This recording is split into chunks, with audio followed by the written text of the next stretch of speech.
fine art and architecture. His students have benefited from his practical experience as a senior planner at Rand Mines, and then, as with a lot of the professional faculties, working concurrently as a partner in architectural practice whilst lecturing at UCT. The practical experience has ranged from private houses to counselling centres in Khayelitsha, and a high-density housing project where he was awarded first prize in the Motherwell Affordable High-Density Housing International competition. And there are further awards, which include the Gold Medal of Distinction issued by the South African Institute of Architects, honorary membership of the Urban Design Institute, and he was asked to give the inaugural lecture for in memory of Roelof Eyten-Beauregard. And as if this is not enough, Julian has done 2 5-year stints as editor of Architecture Essay, the journal of the South African Institute of Architecture, in which he has also published extensively. He was also the general editor of a book, Violence Prevention Through Urban Upgrading, a manual for safety as a public good, a wonderful contribution to making SA a better place for us all. And now it is indeed my privilege to learn about Japanese architecture from an expert in the field. Thank you, Julian.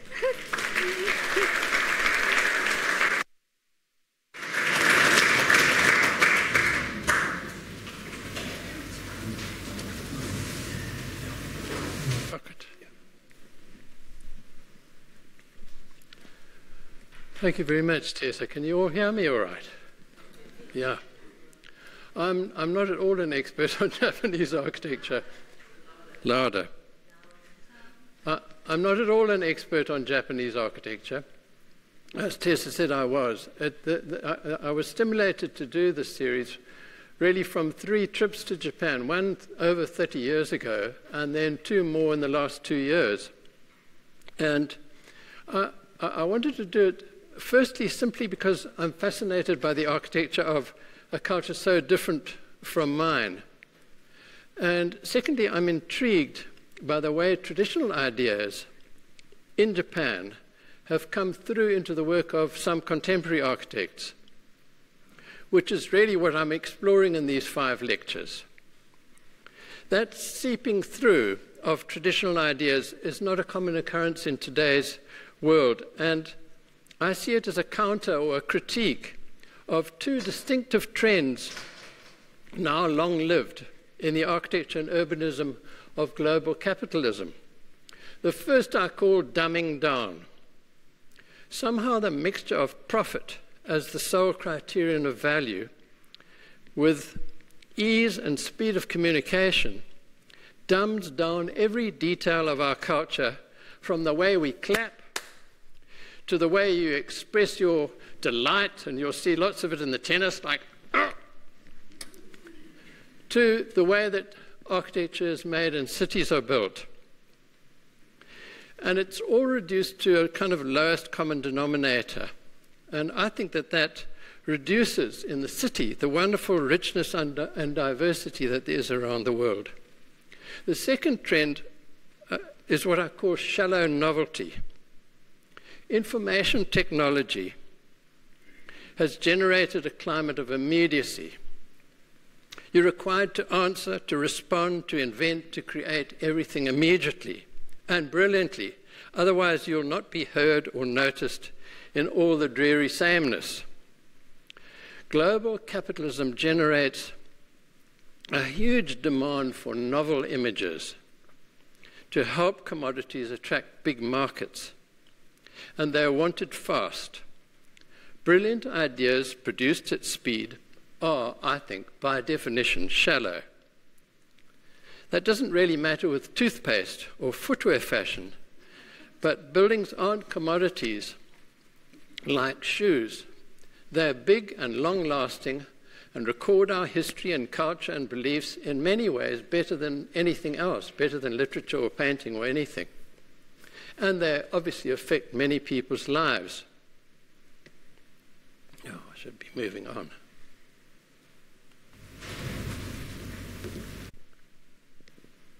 Is that sharp? Okay.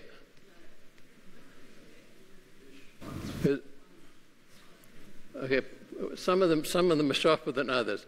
This, in fact, is a picture of dumbing down of cities. And I don't know, can you recognize any of these cities? Well, you know, the one on the top left is Johannesburg. And guess what the one below that is? London. Yeah. And the one on the right's Atlanta, right on the right bottom, and the one above that is Osaka in Japan.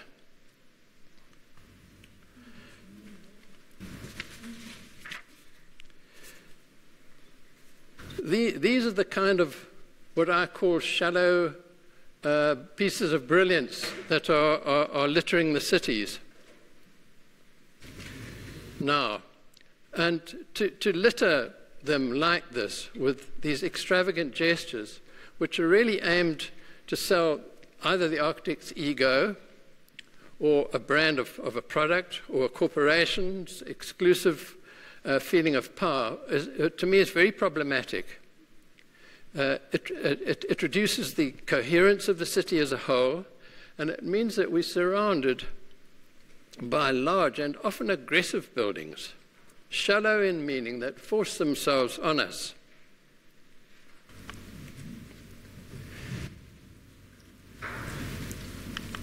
Then there's this very interesting thing that happens when you have a mass of shallow and novel things all together, and I don't know if you know that, but these are all in London.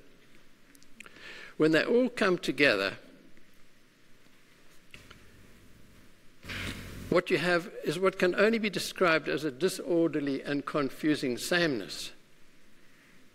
So, as opposed to the reductiveness that there is in this globalization, I'm arguing for local culture, local architecture and city design that will counter this loss of richness and depth and sense of identity.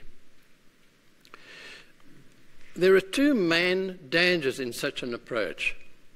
On the one hand, and it's the top left-hand picture, a very superficial use of local traditions which generates this kind of pastiche and constitutes merely another kind of advertising.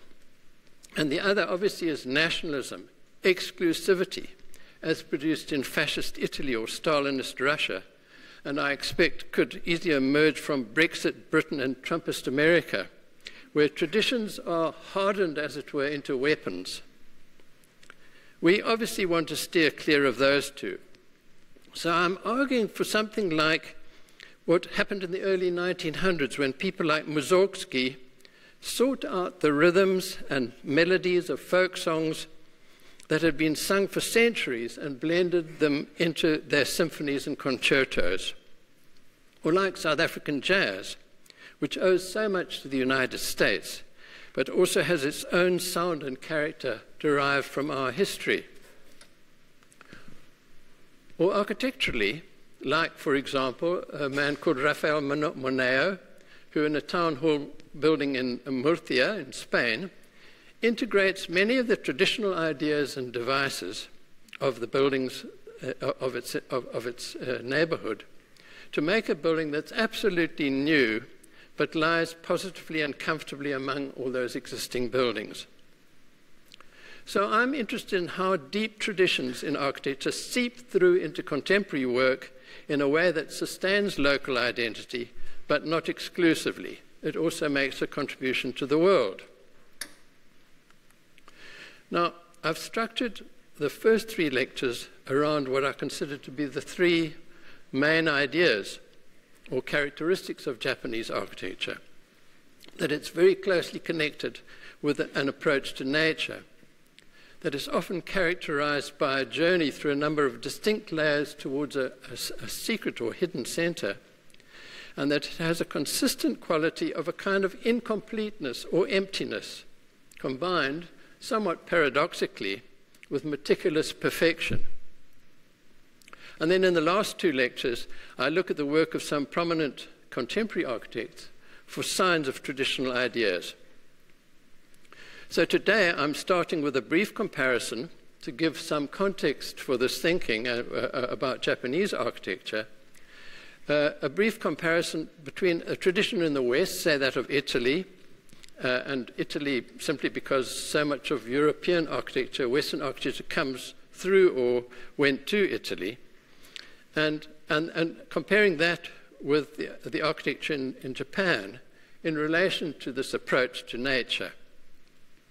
And what I'm going to try and show is that over the centuries in Japan, in Italy, architects aimed to design buildings which had a rationale that was tied to what they saw as the eternal truths that lie behind nature as we perceive it. So, from the beginning of the Roman era, they were looking to connect with and to represent the laws that are in nature, most convincingly expressed in mathematics.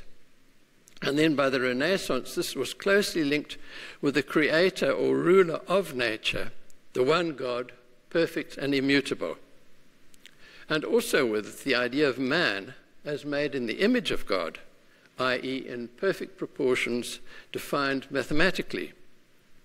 In Japan, by contrast, buildings were aimed to be like nature as we experience it with our senses, with the nature that changes all the time over many cycles, with nature that is fresh and blossoming and that grows old. And they were also aimed to be continuous and harmonious with nature and were seen as precious in the way that nature is precious. Now, if you were to ask me to show you a building which epitomizes Italian religious architecture, and profane too, I would choose Sant'Andrea in Mantua by Andrea Palladio. By Alberti. And I would choose it because its architect, Alberti, was the great theoretician of the early Renaissance, whose influence, it's said, persisted for 4 centuries. And seeing that his thinking was based on the thinking of a 2nd century Roman architect, Vitruvius, you could say that roughly it covered the whole Italian tradition from the beginning until early modernism. Now, if you look at this building, what is Alberti doing here? He's doing 2 things. He says that beauty exists in a painting or a building where nothing can be added or subtracted or changed without spoiling it. So he's seeking an absolute perfection that is so complete and resolved that it's timeless. How does he do this? By using laws that lie behind nature, and you can see it in the top right-hand picture, a series of mathematical ratios, proportions of simple numbers, 1 to 2, 2 to 3, 1 to 3, that sort of thing, and the sure perfection of the circle and the square. So the facade is controlled mathematically so that you can't move anything in it without altering or changing the whole. And you could just try it. Try making the columns a little bit broader.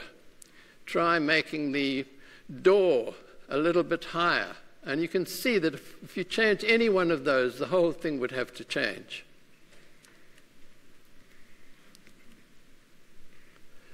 So that's the first thing that he's doing.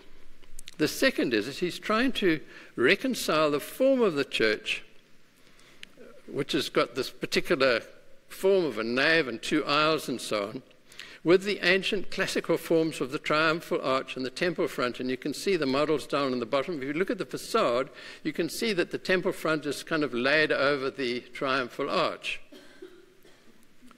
And he's doing that because he's looking back again behind the present, behind the obvious everyday, to some idealized past in whose forms are held pure and everlasting ideas.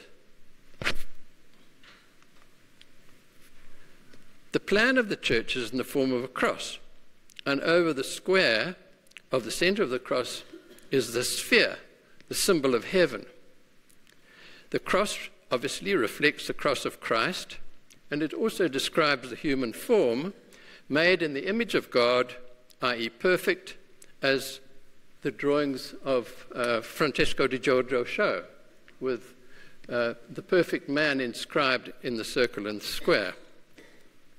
And lastly, in the cross form is a journey from the entry at the beginning in the secular world of the porch to the long passage of the nave to the great culmination under the heavenly dome, which in a certain sense represents the idea of a Christian life.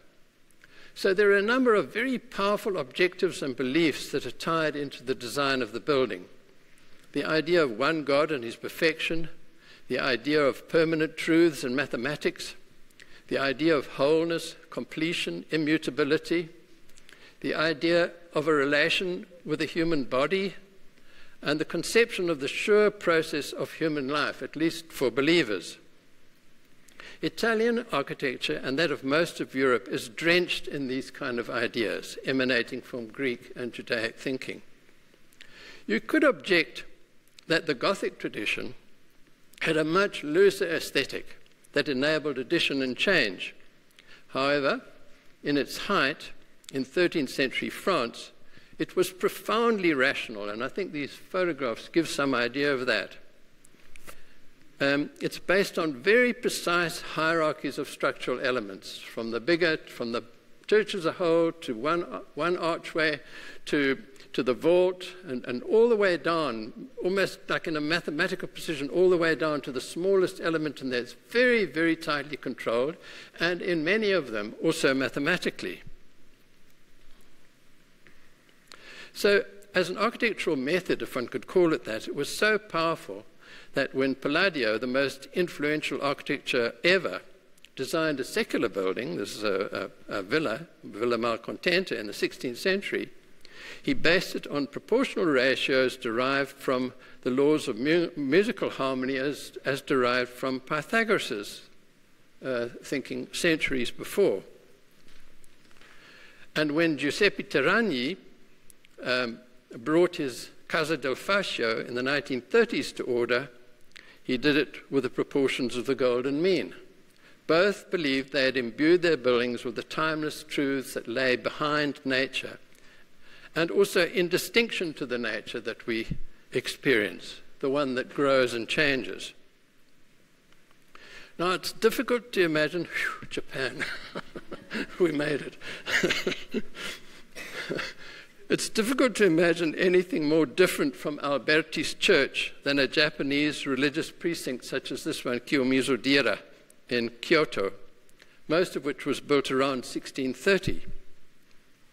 You can see that it's not a building at all, but a whole place of many different buildings that climb on stone stairs and walkways up a hillside towards a main building, which is the Ando, which is up there in the forest.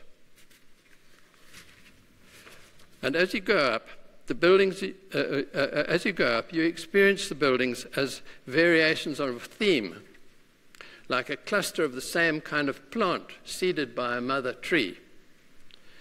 And they seem to be spaced more or less as they would be by, say, a light wind blowing seeds across a rough surface.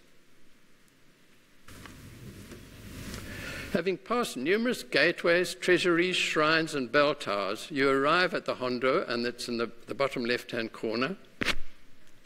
But unless you've been there before, it's something of a surprise that this is the main sanctuary. There's very little sense of hierarchy.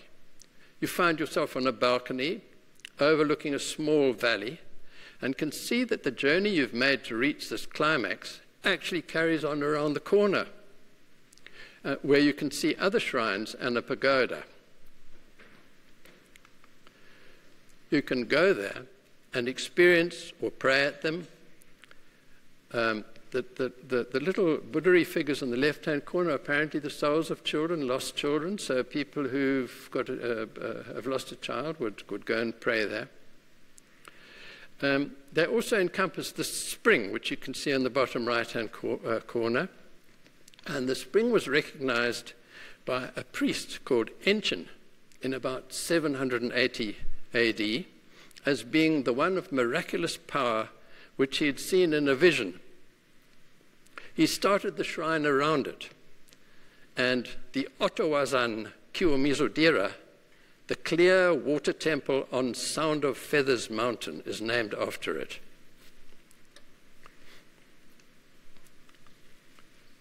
When you get to the other side of the small valley, you can see the Hondo,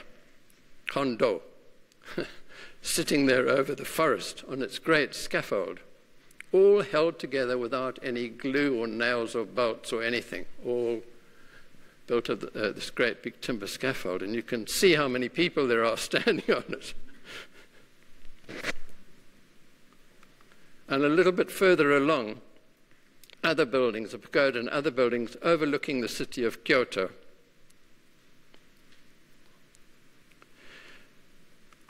If you look at a plan of the place,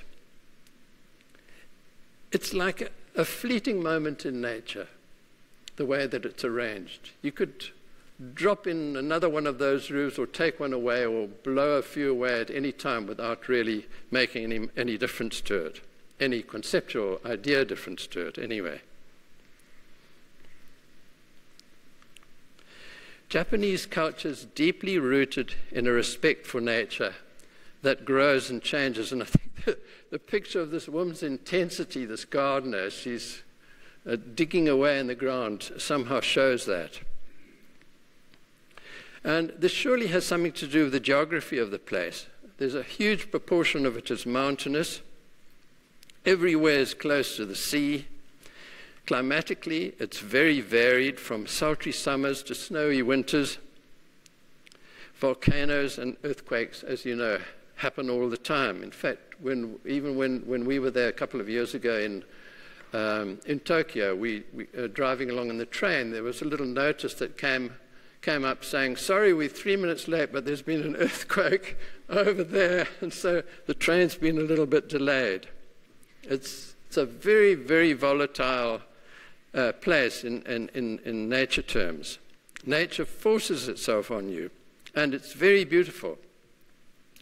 It's a land of mountains and lakes and islands and beautiful varied forests with exquisite trees. Now, I have read a book quite recently that was lent to me that really decried what was happening with nature in Japan, or has happened over the last 20 or 30 years, that the forests, it's been terribly deforested, that the rivers have been lined with awful concrete bridges and so on. And it is true to say that a lot of Japan now is incredibly ugly.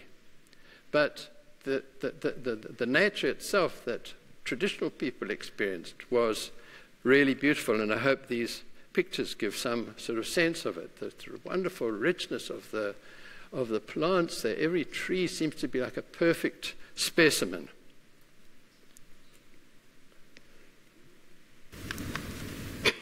If you look at this forest, this is just on the outskirts of Kyoto. Just look at the complexity of that forest, the richness of that forest on the hill.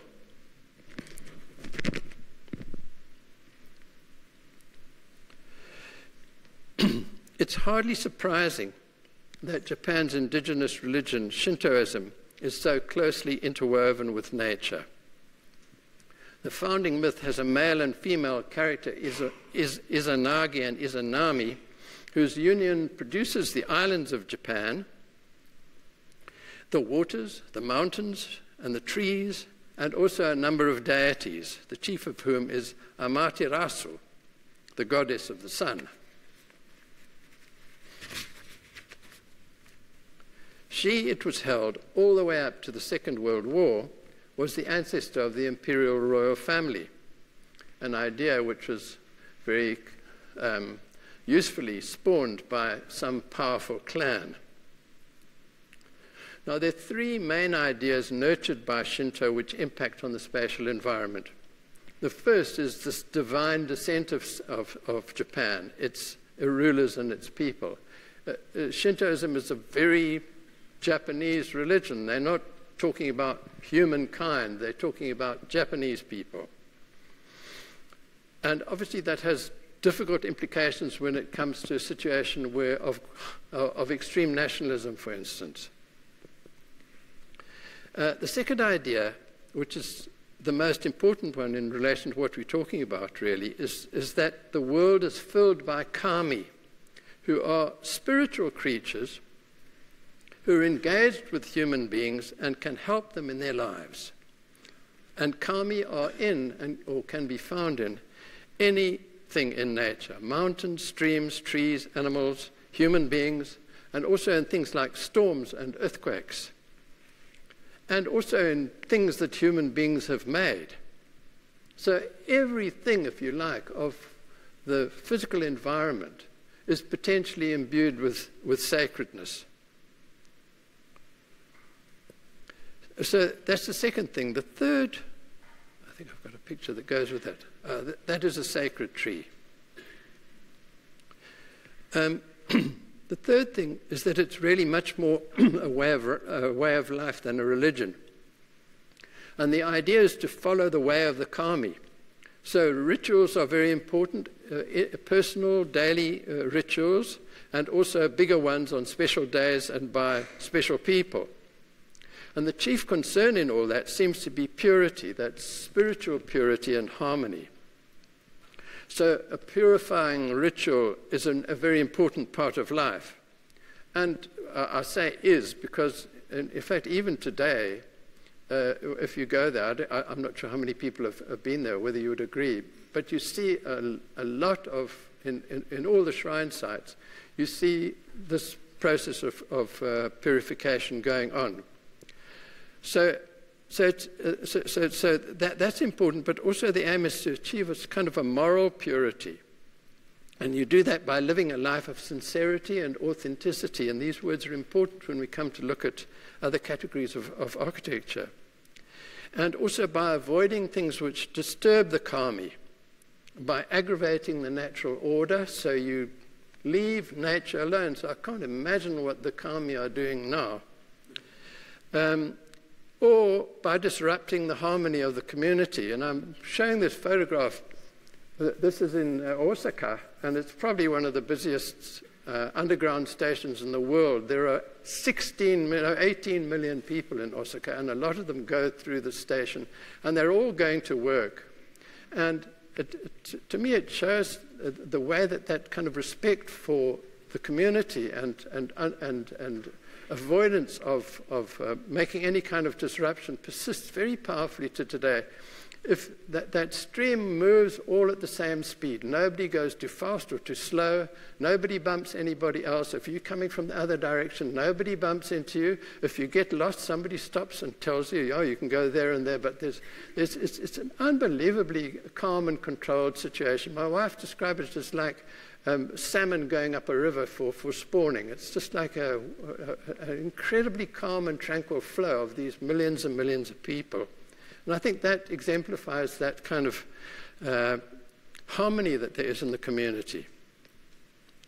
So Japan's second major religion is Buddhism, which arrived from China via Korea in the 6th century and was soon working very harmoniously with Shinto, so that people used both and for different purposes. And in fact, a guide on one trip that I went many years ago said to us, in Japan, 3/4 of the people are Buddhist, 3/4 of them are Shinto, and at Christmas time, everybody's a Christian. Because they like getting presents. They also, incidentally, use Christianity for weddings. They like white Christian weddings. So there are a lot of hotels which have got little chapels attached to them for weddings by people who would call themselves Shintos or Buddhists. They're not Christians at all, but they're built around the form of the cross, and it's all set up just like a Christian church. So these two religions existed side by side, partly because Buddhism also is a practice rather than a religion, and partly because they share this wonderful reverence for nature. In Buddhism, and there must be Buddhists here or people who know about much more about Buddhism than I do, so if I'm talking nonsense, just say, you're talking nonsense. But my understanding is that in Buddhism there's a profound belief in the great unity among all things and beings of the universe. Indeed, what Buddhists seek, enlightenment, and is the full realization and experience of that unity beyond space and time. And within this unity, there's no hierarchy. There's no separation of human beings from animals and plants. Indeed, in a sense, enlightenment is being a bit more like an animal in the unity, uncluttered by all the thoughts and worries of daily existence and by the ego. And the practice of Buddhism is the pursuit of enlightenment, nirvana, and it's recognized that it's a long, long process. In fact, I've read that it said that people like the historical Buddha only come every 32,000 years. So it's a very long process, and the process is cyclical and repetitive through many, many incarnations. Now, I know there are many different kinds of Buddhism who have different ideas about incarnation, but broadly speaking, there's this idea of a changing, moving, cyclical process. Like the movement of the heavenly bodies or of all organic phenomena. So what Buddhists do is keep seeking this enlightenment, principally through meditation, which involves constantly seeking renewal, getting rid of clutter, and looking for insights that cut across habitual ways of seeing and thinking. It's essentially a religion of change, like nature. It sits harmoniously also with Shinto in that it too hasn't any God. However, humans are assisted in their search for nirvana by spirits known as bodhisattvas, who are personages who've achieved a form of nirvana but stay on earth to fulfill this helping function. In Japan, they've become homologists with the kami and live side by side with them. This is a temple in Kyoto which has got 1,000 bodhisattvas all lined up. They move around the central one, that's this Kannon Guanyin, who's basically a kind of goddess of mercy. And you can see that she's got hundreds of arms, and around her you can see there are lots of other little, on her halo, there are lots of other little Buddha-like figures representing the thousands of eyes that she also has. So it's an all-seeing, all-encompassing goddess of mercy. With this kind of philosophical and religious background, it's not surprising that the shrines and temples and the houses and gardens and the whole human-made spatial environment were conceived as being part of and representative of the changing, growing, living, dying nature of experience. I'll just have a slug of water. Sorry. Excuse me a moment.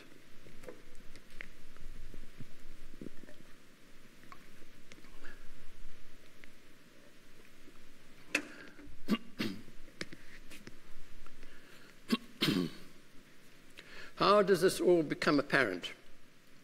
Firstly, buildings are ever changing. As we've seen, a religious precinct is made up of a group of buildings which, like fallen leaves, you could add or change anything easily without spoiling anything.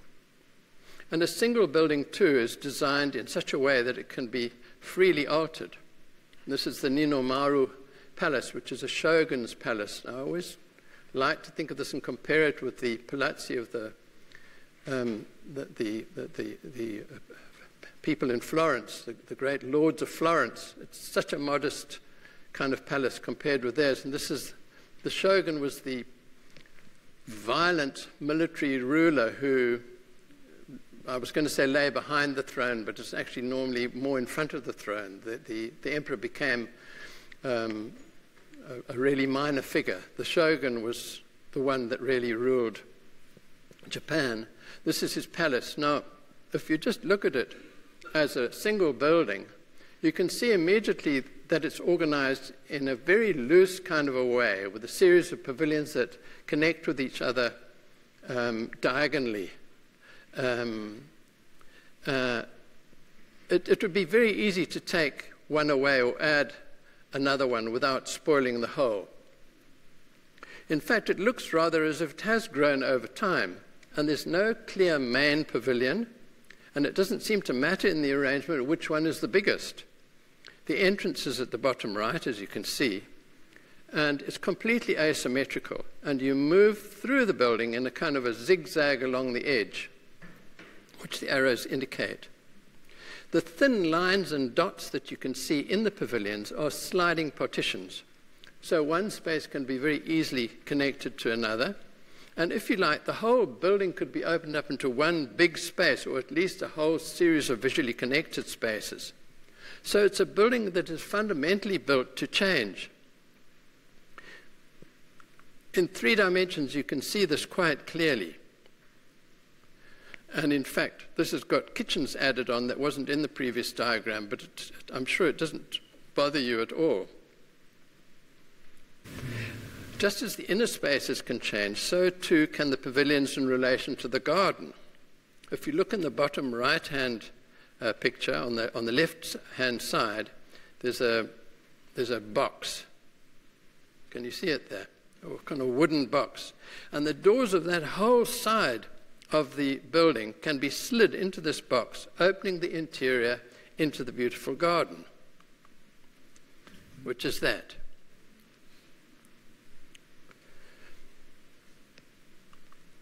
And that. So within this conception of a building being of nature, it's important to recognize that there's not really any theoretical difference between the inside and the outside. It's rather like a forest. You don't think of a forest having an inside and outside. There's some places that are more enclosing and others that are not, are less. And conceptually, that's the way that Japanese traditional architecture is thought about. They're part of the same continuity. So buildings like this Ninomaru Palace constantly bring the outside in, either by framing pieces of nature or by connecting visually and physically with it. This is actually another shogun's palace in another little city. Or by what they call shake, borrowing the distant landscape into the interior. It would certainly happen in a traditional house. And the house is probably the clearest example of a building changing or growing like nature. It's interesting, by the way, that there's a word for house, kariya, which essentially means rented overnight space. And another one, sukyo, which means temporary abode. So even in its conception, there's something impermanent. This is borne out by a report in a book that I read by a man called Bruno Taut, who was a well-known architect of the 1930s, who lived there for a long time, and who described a situation where he had people to dinner in his Japanese house. It got rather late, and so they simply pulled out an extra couple of futons, and they all slept happily together in the same space. So it was, for the visitors, merely a temporary abode. Oh, sorry. The house is basically a big roof, and this is, you can see a model of a very old kind of house. It's a big roof supported on a wooden framework, and under the roof it's very variable. And if you look in the little diagram on the top left-hand corner, it says Japanese concept. They're really sort of rooms. They're the names of rooms. And you can see, for instance, that the chanoma, you can work, you can eat and cook, and you can sleep, and so on. So there's this incredible multiple use that is possible in the rooms, which of course creates also an incredible saving in space. It's important to state, I think, now that I think a big difference between the Japanese tradition and the Italian tradition is that Japanese traditional buildings are primarily roof buildings. All the expression and so on, a lot of it comes from the way the roof is made, the way that it's supported, the sort of brackets that is done with the edge of it, the gables, the top of the ridges and everything. It's like very much about the roof, whereas the Italian tradition is much more kind of a wall tradition, all the expression.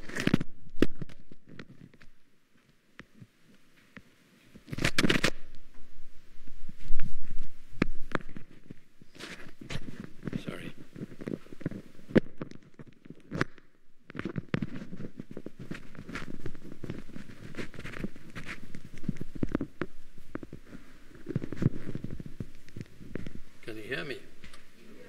Okay. All the expression comes from the wall.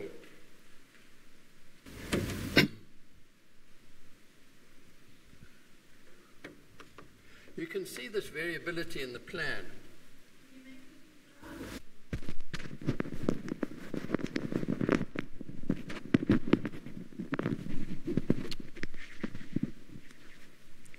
Tessa, will you stick it on my sorry, will you put it on my collar here?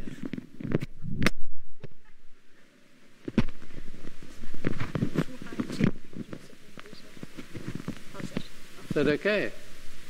Okay, thanks. You can see this variability in the plan. The same sliding doors that there are between the spaces and between the house and the veranda and the garden. And you can see also that the floor is subdivided in a modular way, each module being a tatami mat, and we'll see some just now, which is about 1.8 by 0.9 meters, 6 foot by 3 foot, very good human size. And obviously this modularity is an aid to the flexibility and movability of the house because you can interchange one element with another. So here we have a typical house interior. You can see the tatami mats, the interior solid doors, which they call fusama, which you can slide, and then the shoji, which are the paper-covered ones in the background. The glass is obviously a more recent thing. So the shoji in the background and the soft light that comes through that. And they all slide between the floor and this beam called the nageshi beam. So you can just move that space around in any way that you want to. And there's the ease of connection inside is obviously matched by the connection with the outside. So in the top left, you can see that incredible ease of just opening up to the outside. The right-hand one gives some sense of the kind of lovely soft light that comes through those paper screens. The bottom left is a very old house, and you can see it doesn't have these tatami mats. So presumably they slept on some sort of mat that they simply put there for the night. And on the right, I've called it the floor is furniture. It's basically, in principle, there's no furniture. The floor is the furniture. You live on the floor. And it's actually a wonderful thing to sit on the floor and feel the scale of it, because that nageshi beam is quite low. It would hit me about here. So it's quite low. So, and you can see why, because when you sit on the floor, everything seems to fall into place in the right way.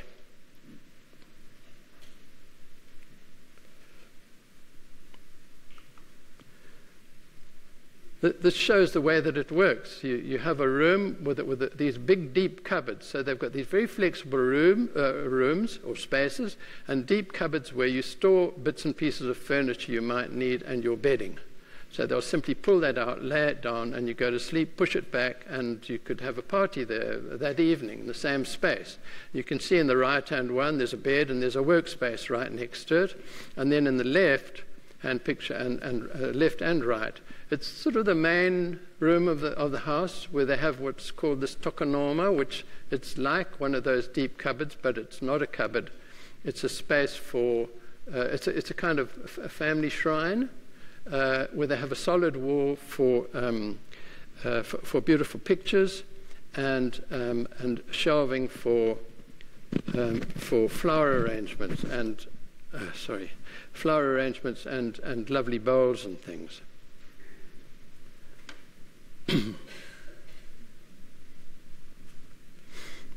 Okay, so that's the first part of it, the house moving and changing and shifting like nature.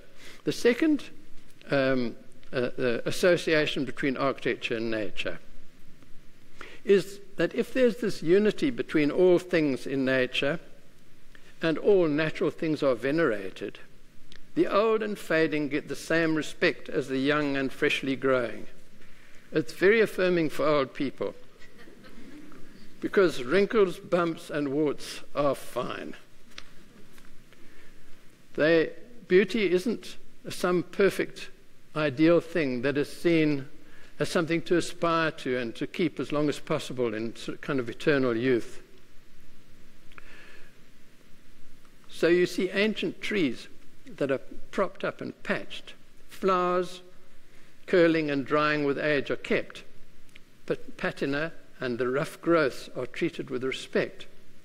There's beauty in them, but also something sad, a sense of the inevitability in nature of things passing. They call it mono no ware. It's an aesthetic notion which describes the sense of the transience of life that evokes a kind of melancholy, a kind of bittersweet beauty. You can see something of this in the Gold Pavilion, or what is known as the Gold Pavilion, the Kikankuji in Kyoto. It's a temple now, but it began as a pleasure villa for a shogun.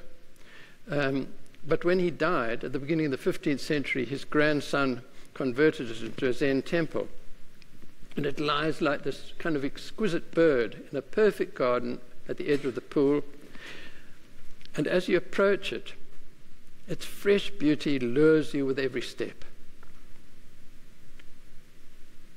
And when you arrive at it, you find it indeed exquisite in every detail. Now, as you move past it, and remember, the outside is as much part of the design of the place as the inside of the building, you come across things which conjure up different impressions, like this dry watercourse and a bank with a twisted tree and its roots exposed and rocks that look a bit like old bones. And then just as you start to lose sight of the pavilion, you come across a small cabin. It's a tea house with all kinds of things growing and deteriorating on the roof.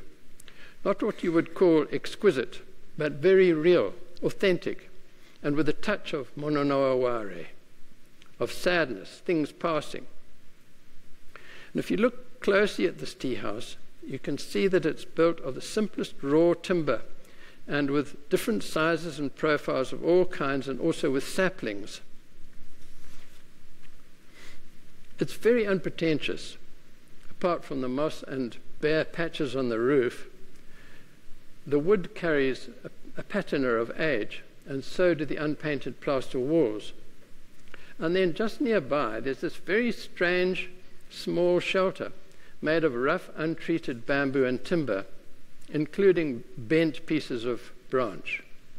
Now, what you're experiencing here is what they call wabi-sabi, which is an allied aesthetic category which was developed under Zen Buddhism.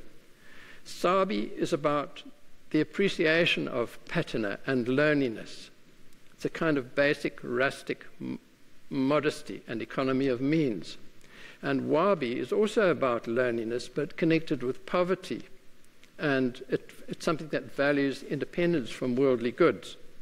So these two came together to mean the beauty of things impermanent and imperfect, of things growing and dying.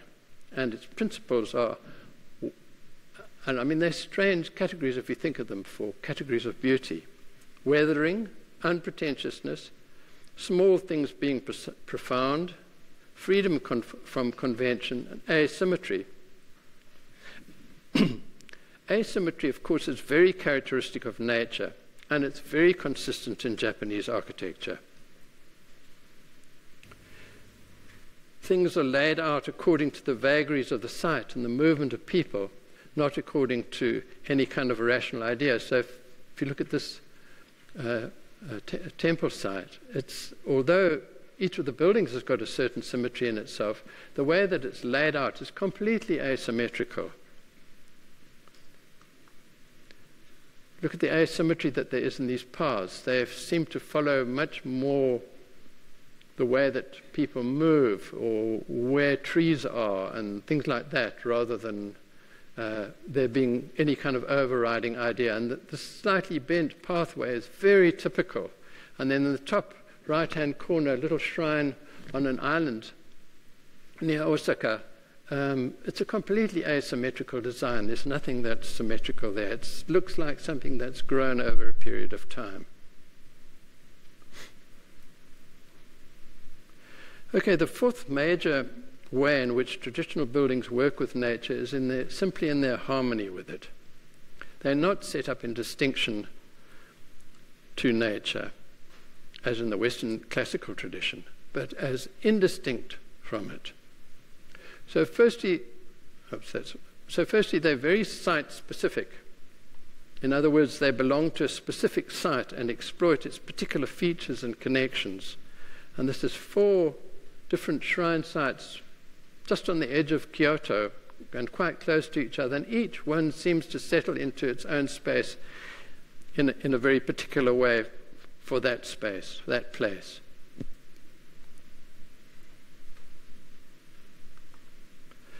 Horizontality. Japanese buildings are dominated by the horizontal. They lie parallel to the earth, harmoniously with it, and hence with a very powerful sense of tranquility. One is constantly aware of the horizontal plane of the earth, of the floor parallel to that, and of the wide horizontality of the roofs and their great eaves. Thirdly, when you look at the construction of the house, you can see that it's also kindly to the nature in the sense that it touches the earth lightly. It's made of very small structural members, and you can see that in the, I hope you can see it if you're not an architect, in the drawing on the top left. They're very small, thin members that build it up.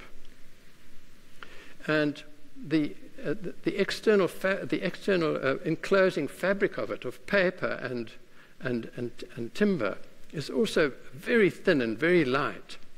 And even when they have solid walls, like those walls, they're actually basically a kind of a wattle and daub made with rice fibers and plastered in a very sophisticated way with a kind of a clay finish. And then on top of that, you have this great roof with its wide eaves. Note that it's all post and beam construction. This isn't particularly important for now, but it becomes more important later. It's called trabeation. So you have a whole series of posts and lintels or beams that go across the top of it. Even in the roof structure, as you can see on the bottom right-hand side, where it would have been much more economical, in fact, to use diagonal struts, it would have made it more efficient. So we'll talk a bit more about that later. Now, this form of construction works very well in hot, humid climates. So you can imagine it sheds this rain that pours down very easily. It creates big shaded areas around the building. It doesn't store any heat because the fabric of the building is so thin that it can't store any heat. And it picks up all the breezes because you can open it up right through and it's hollow underneath. So it's a wonderful form of building for a very hot climate. But can you imagine it in winter? This is a lousy picture, I'm afraid, but I haven't been there in winter. It's the best that I could get off the net. Well, these are obviously glass walls, but imagine them being paper walls. How cold it would be inside there. The same man, Bruno Taut, said that when it was in wintertime, they simply wore the same inside the building as they did outside. And they spent a lot of time around little braziers that they had on the inside of the building, cuddling up with each other to keep warm. Now, you could argue that it's because there's all this timber in Japan, but there's also a lot of stone in Japan. And there's a lot of evidence that they knew exactly how to build with stone buildings, and they also lasted very well in earthquakes, which is the other argument about the timber buildings there, that they did that so that they could move around when there was an earthquake. But in fact, their stone buildings survived extremely well in earthquakes too. So the reason that they were built like this was a cultural one, because the building was conceived as a living, changing part of nature. And that's the end for today. Thank you very much.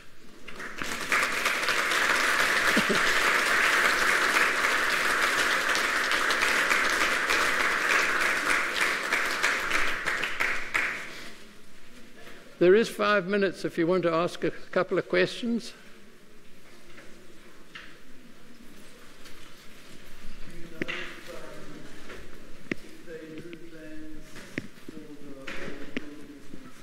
Well, the question is whether they drew plans or not.